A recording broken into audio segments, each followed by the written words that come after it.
It's like I don't care about nothing, man. Yeah. Oh, good. What's going on, home skillets? Look who's back. Back again. Coach Carr's back. Tell a friend.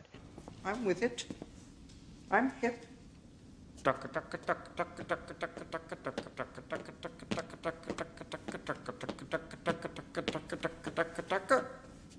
Now, we're going to be doing page 3, which is the last of our vocab notes.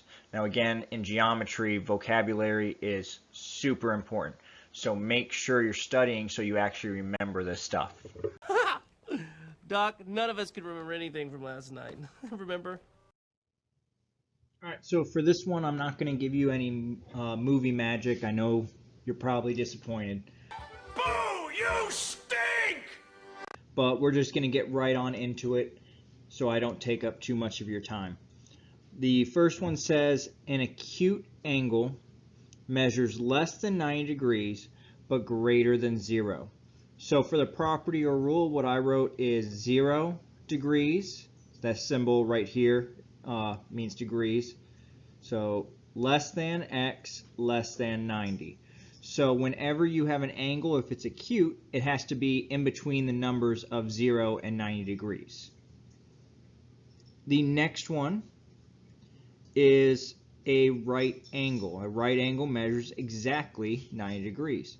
Now, in one of the videos before, I talked about if you have something equaling 90, you have to put the box. So if you ever see that there's a box there, that means it equals 90 degrees.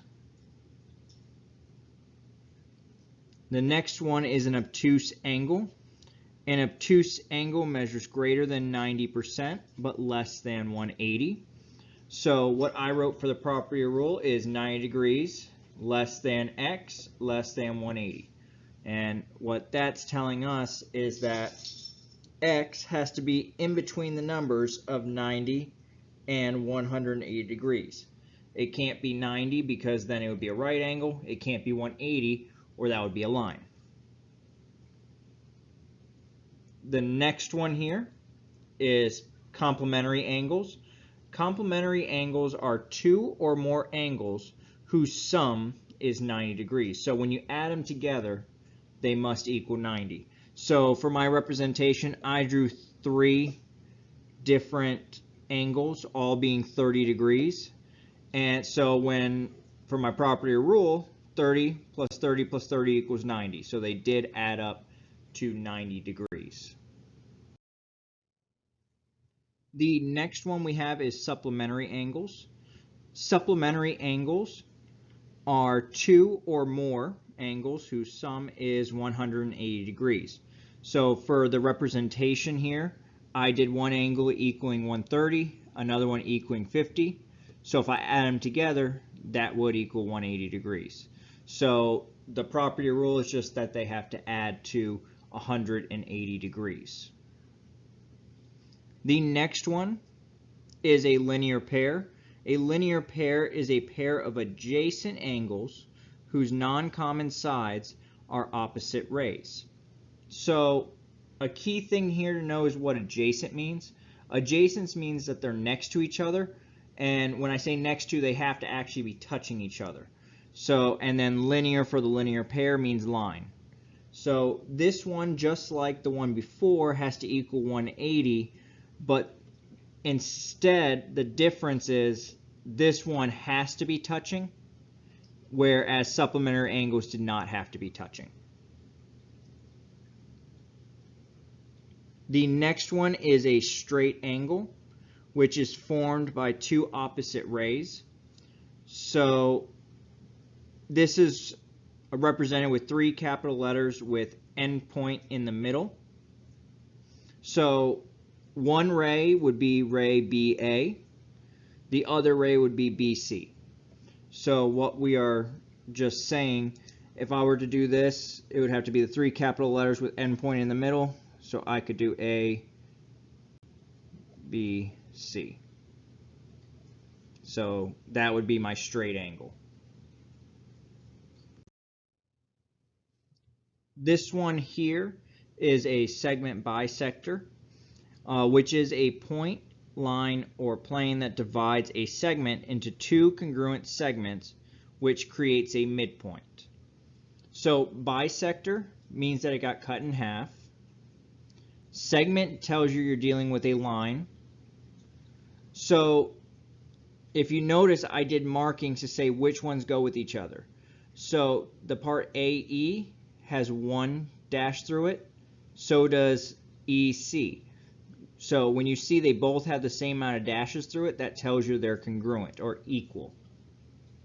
So I did the same thing here with line DE and line EB. So they each had two, so I know these ones are equal to each other as well. The one under it is an angle bisector, which is a ray that divides any angle into two congruent angles. So this one, very similarly to the one before it, it's a bisector, so it got cut in half. The only difference is now we're talking about an angle. So if I drew this ray in the middle, and I'm saying that it cut it in half, so each side is 50 degrees. So the full angle is 100, but each side would be 50 because it got bisected. Then the last one on the page is segment addition. And this is if 2 points are given on a line segment, A and C, a third point, B, lies on the line segment AC such that AB plus BC equals AC. And then it also goes on to say angle addition is the same concept. So what we're basically saying is you take parts of a line, add them together, and it makes the full line. So for instance, if I said AB, so I gave it a value of 5. If I added that with BC, which had a value of 10, it would be the full length of the line, which would be 15. That's the end of another video. I hope you found it informative. Make sure you're studying this. This vocab is the most important thing in geometry, in my opinion. If you don't study this, you're probably going to living in a van down by the river. But anyway, that's the end. So we can now check off another thing on our to-do list. Have a good rest of the day.